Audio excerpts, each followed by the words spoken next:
and they put me back in the brig, and they kicked me out of the country of Japan, literally deported me, handcuffed to the fuselage of the military cargo jet, right? A MAC flight, if you know what these are, military stuff, they're cargo planes. You put tanks in them and all kinds of equipment, and they have web seating on the side. They wanted me out of the country so fast, they didn't even put me on a commercial flight. They took me to Yokosuka military base and put me on a MAC flight, handcuffed to the fuselage, and kicked me out. Okay, that's how bad it was. And so we go to Honolulu, and they put me on a commercial flight, American Airlines, and we fly to LAX, and I got 2 military police officers next to me. I'm handcuffed, and they're thinking about duct tape in my mouth because I was so foul. I was so out of my mind, I was trying to spit on anybody. I mean, I was a lunatic. I mean, I lost it. I was a beast, basically, and my pleasure was being taken away. And if you get between me and my pleasure, I'm going to hurt somebody. You see, that's kind of the mentality at the root of a lot of what's going on right now in the culture. And so when we get back, the agreement was, because I wasn't 18, hadn't done anything on American soil, so they couldn't incarcerate me in the United States, but I had to be locked up in some capacity. So I went to my first rehab for drugs, sex problems, drug problems, sexual problems, personality problems. I had problems, okay? I go in there, and I'm there for 3 months, and they tried their best to fix me, but it was a joke, sadly. We would just sit around in small group and affirm each other and sing Kumbaya, you know, and make s'mores and go play on the trees. I'm not kidding, right? Really. We would do exercises where we would affirm each other by falling into the arms of each other and, can I trust you? Will you catch me? It's fun, but ultimately it's stupid, okay? But corporate America pays huge money to team building, you know? It's hilarious, man. And so that was their method, okay? It didn't work. It didn't work for almost everybody in there, and they knew it wouldn't work. I mean, it blows my mind that people with PhDs were saying to us, they would gather us in a room like this, like about 100 of us, and say, we've been doing this for years. 1, maybe 2 of you, statistics show, are going to make it through the program. That was their method of kind of psyching us up. I'm like, you got to be kidding me. I'm like, dude, you need to get a new job, Jack, because if you got a PhD and you got school loans you're paying off for the next 30 years, and the fruit of your labor, your life's labor, is 1, maybe 2, that's horrible. I mean, that's horrible. There's got to be a better way. So when I got out, I continued the same stuff. But when I got out, 3 months had gone by, and guess what happened? My mom says to me, Donnie, guess what? And I'm like, what? And she goes, your father and I, we've become Catholic. And I'm like, whatever, man. You're following little green men around the cosmos. You know, I didn't know what Catholicism was. To me, it was a cult. It was something that, you know, hopefully this will mean something to you because I don't know what programs you've watched and so forth. Back when I was a kid, I used to be fascinated by this show called In Search Of with Leonard Nimoy. Remember that? The wah, wah, wah, wah, wah music. He's searching for Bigfoot and Nessie over in Scotland and all kind of funky stuff, right?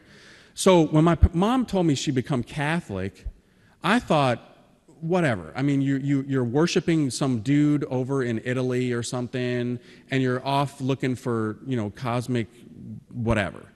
No idea. So she goes, come to church with us. And then it dawned upon me, you got to be kidding me. You have become a Christian. You've been suckered into the group of dorks. You've become a dork, man. That's what it meant to me to be a Christian, right?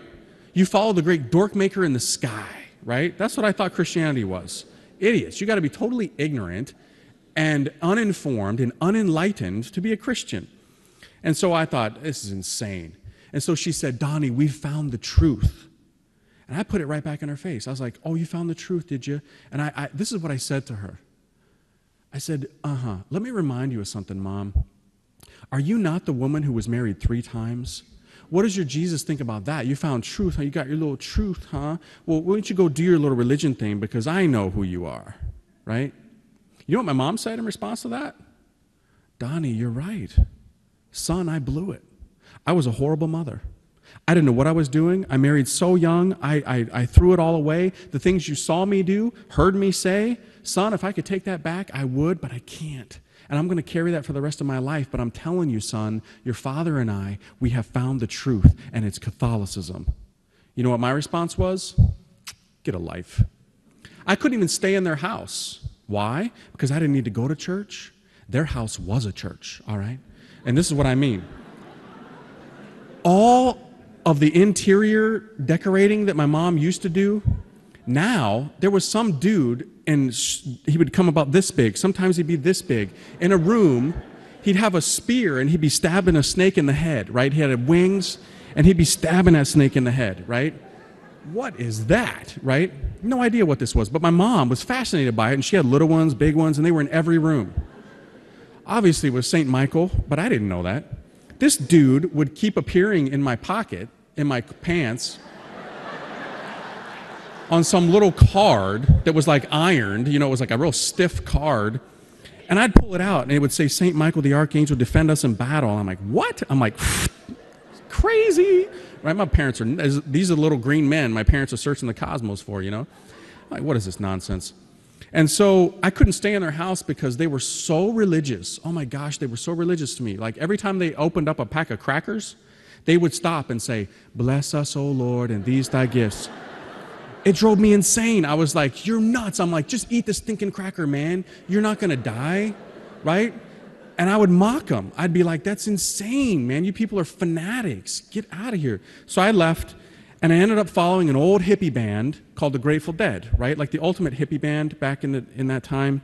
I was like a retro hippie. I always wished that I had grown up in the 60s and 70s. I was born in the 70s, the early 70s, but I always was upset that I didn't get to go to Woodstock. That was kind of my angst against society. It was like, dang it, I missed out by a generation. And so I got to kind of live my dream by living in a Volkswagen bus and following the Grateful Dead around to all these different concerts. I got a tattoo of the Grateful Dead on my shoulder, which I still have, and I grew my hair as long as I could without cutting it for about 7 years.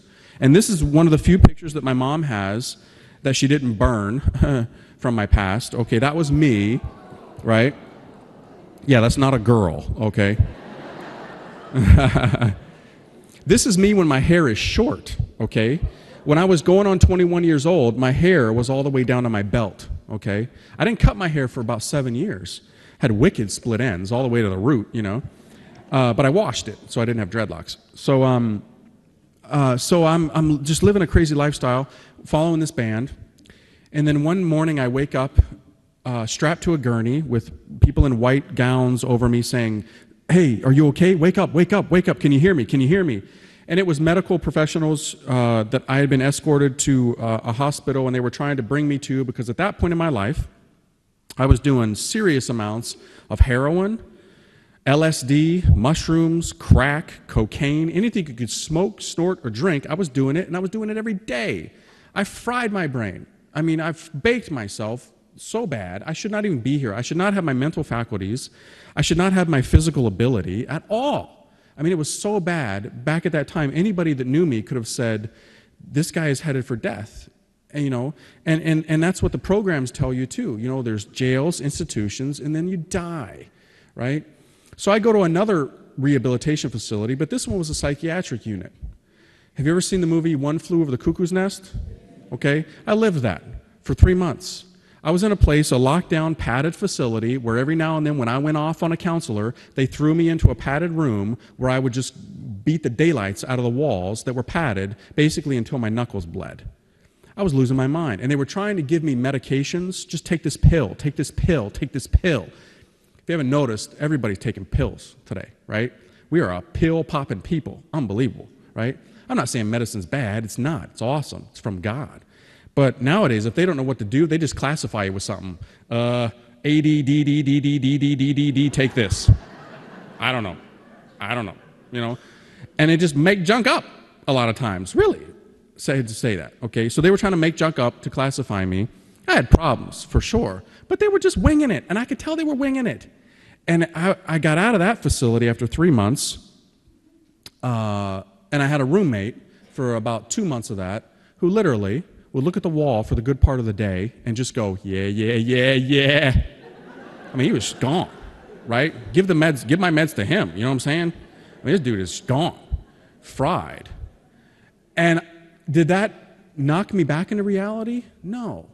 Because the method was the same in the program. We would gather in small group, right? Sadly, I got a wound now. Anytime I hear small group, I'm like, right? It's like, it scares me, right? Because it oftentimes is such a worldly method of trying to alleviate a spiritual pain, a soul problem, right? Don't put a Band-Aid on something you got to go to the root of. But these were secular places, and they couldn't, because if you tried to talk about God, you'd lose your job, right? So when I get out, I go back into the same crazy lifestyle. I go back to my parents' house on one occasion, and guess what? My parents are not just going to church on Sunday, they're going every day. Who does this, right? I'm like, what?